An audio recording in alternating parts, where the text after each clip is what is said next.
talqin tu. Tiba-tiba hari kita nak putus nyawa, kalimah la ilaha illallah kita dengar di telinga kita, akhirnya kalimah tersebut kita dah nak lafaz. Berdebar ni hanya Allah Ta'ala je tahu. Pasal apa Allah Ta'ala kunci tu lidah tu? Pasal apa Allah Ta'ala beri berat tu lidah nak sebut kalimah tu? Di antara dia, kenapa? Muderhaka kepada mak dan ayah. Muslimat ada buat slide apa, lepas ni telefon balik. Sudahlah, saya pesan saya muslimat dengan mak dengan ayah ni tolong dia. Ada sumbing sikit-sikit apa tolak tepi je dah. Pasal apa? Dah dia mati dah tak guna dah kita nak buat baik. Habuang sekarang tengok hidup ni kalau kita nak buat baik pun.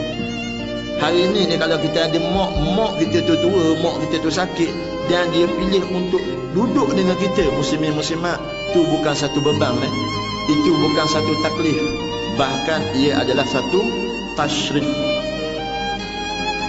Mak kita nak duduk dengan kita tu, dia bukan satu taklif, dia satu tashrif, dia satu kemuliaan. Pasal apa?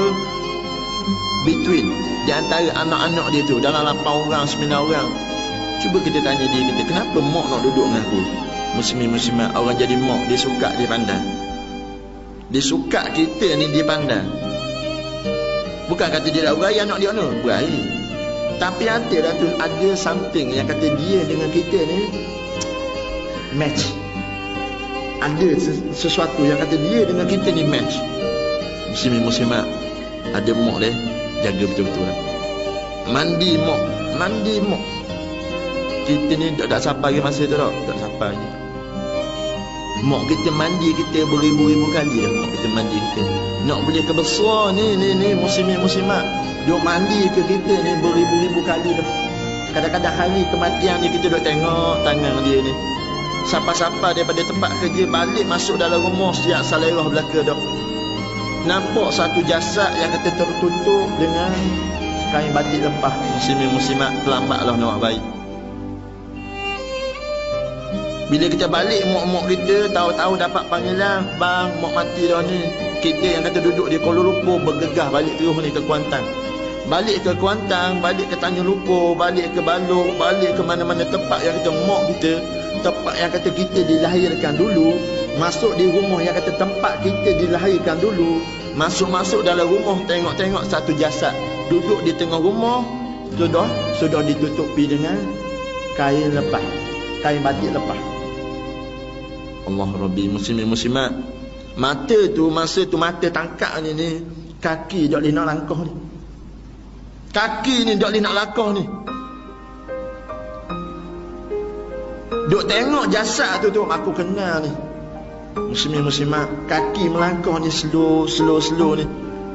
Lutut rasa macam nak cabut ni.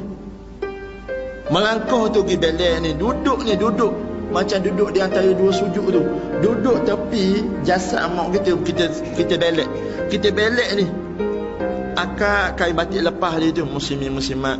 Tengok yang kata seorang manusia, kita cukup kenal dia.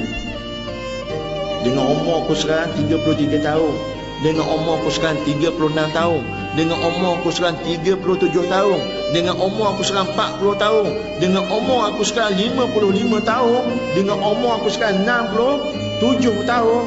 Muslimat, orang tua ni aku kenal. Siapa dia ni? Inilah mak aku. Inilah mak aku. Kita raba tangan dia ni. Tangan yang kata duduk di atas dada tu kita raba ni. Muslimat, tangan ni dulu penuh suap makanan di dalam mulut kita. Ni tangan yang pertama yang suap makanan masuk dalam mulut kita ni tah ni. Ni tah tangan ni. Besar jasa Allah Ta'ala je tahu. Ni tangan, walau kita tengok tangan ni kaku sejuk dah, tapi tangan ni dulu pernah pegang aku dulu ni. Yang kata dia ni walau kita nampak kecil, dia kecil pada kita dah, kita besar dah. Kecil je orang, tapi kekuatan cukup kuat. Dia boleh besarkan aku sehingga sekarang ni aku ni berjaya ni. Aku hasil didikan ni ni orang ni.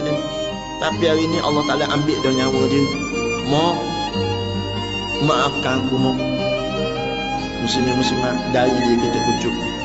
Daya kita kucuk. Duk teringat balik ni.